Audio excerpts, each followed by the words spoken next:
আসসালামু আলাইকুম রহমতুল্লাহি ওবরকাতুহ।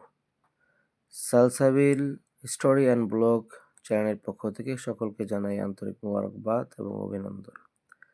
আজকে আমরা ইংরেজি বড় হাতের লেখা কিভাবে সুন্দর করে শিখতে হয় তা আমরা জানব।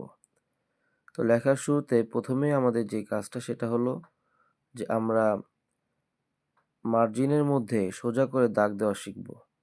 মার্জিনের বাইরে যদি দাগটা চলে আসে তাহলে আমাদের লেখাগুলো সুন্দর হবে না। আবার আরেকটু সোজা দাগ সেটা হলো বাম দিক থেকে ডান দিকে আনতে হবে। এভাবেও আমরা সোজা করে দাগ দেওয়াটা শিখব। তো দুই রকমভাবে শেখা যায়। আবার আরেকটা দিক আছে সেটা হলো ডান দিক থেকে বাম দিকে সোজা করে দাগ দেওয়া। এই দাগটা আমরা দিব না, কারণ এভাবে লিখলে আমাদের লেখাগুলো অসুন্দর হবে। তো যখন আমরা এটা শিখে ফেলবো তখন আমরা পৃথিবীর যে কোনো লেখা আমরা সুন্দর করে লিখতে পারবো।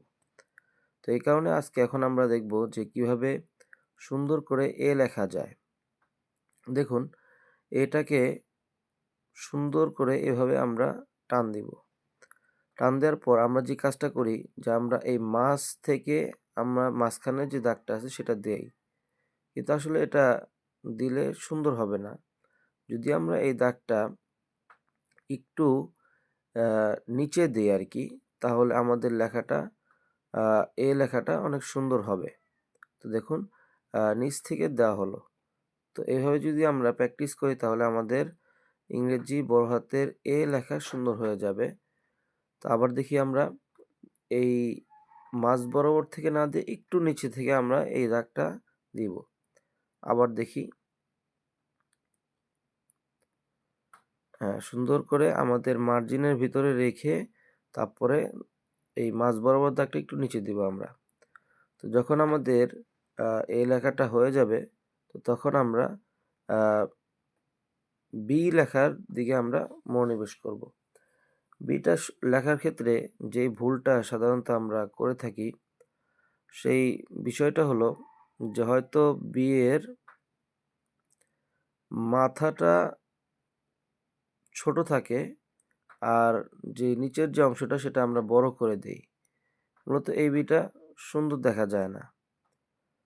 আবার যে কাজটা আমরা করে থাকি সেটা হলো মাথা বড় থাকে আবার নিচের যে অংশটা সেটা ছোট থাকে। এই বিটাও আসলে সুন্দর হয় না। এই কারণে যেভাবে লিখলে আমাদের বি লেখাটা সুন্দর হবে সেটা হলো আমরা সোজা করে একটা দাগ দিব। দেওয়ার পর মাথাও আমাদের ঠিক থাকবে, উপরের অংশটাও ঠিক থাকবে এবং নিচের অংশটাও সমান হবে। দেখুন, আমি যদি আরেকটা দাগ দেই তাহলে এই ২ সাইড সমান আছে এটা দেখা যাচ্ছে। এখন এটা করার জন্য প্রাথমিক পর্যায়ে যে কাজটা করতে হবে সেটা হলো আমরা প্রথমে ৩ টা ছোট, ছোট করে সমান্তরালভাবে দাগ দিব। তারপর এক সাইড থেকে নিয়ে আরেক সাইডে সুন্দর করে আমরা এই দাগগুলো মেইনটেইন করে বিয়ের ২ টা মাথা সোজা রাখবো। তো দেখুন, আমরা যদি আরেকটা দাগ দিই তাহলে এই ২ মাথাই সোজা আছে। আবার একটু দেখি আমরা বিটা কিভাবে লিখতে হবে।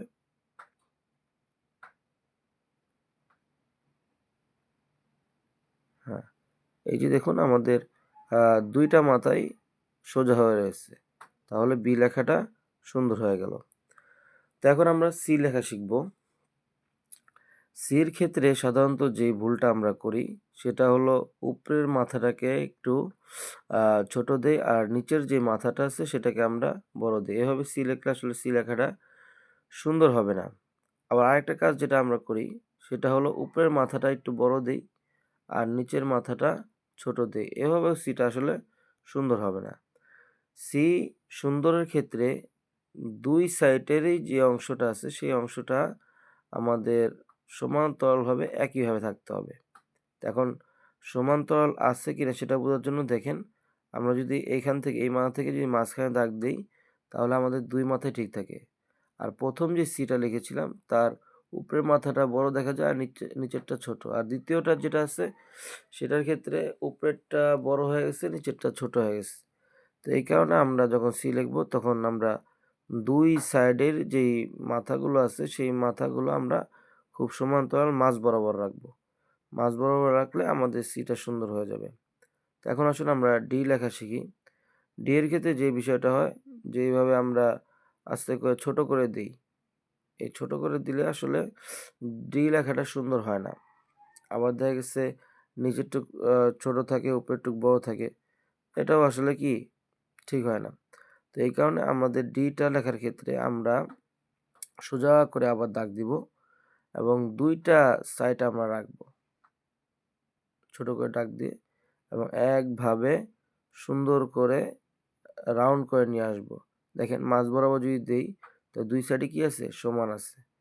যদি আমি এখন এখানে একটা সোজা দাগও দেই, আমার মাথা কোনো দিক দিয়ে বের হচ্ছে না।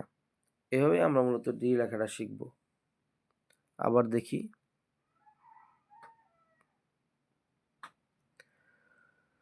তো এই হয়ে গেল আমাদের ডি। এখন ডি যখন শেষ তখন আমরা ই লেখার দিকে মনোনিবেশ করব। ই লেখাটাও একদম সহজ। সোজা করে দাগ দিব, মাঝখানটা একটু ছোট রাখবো, হালকা একটু সমান একটু দাগ দিয়ে দিব। এই যে আমাদের ই হয়ে গেল। এখন যদি আমি সোজা করে এখানে দাগ দিই তাহলে দেখেন আমাদের এই উভয় সাইডের মাথাগুলো সোজা আছে। আবার দেখি আমরা।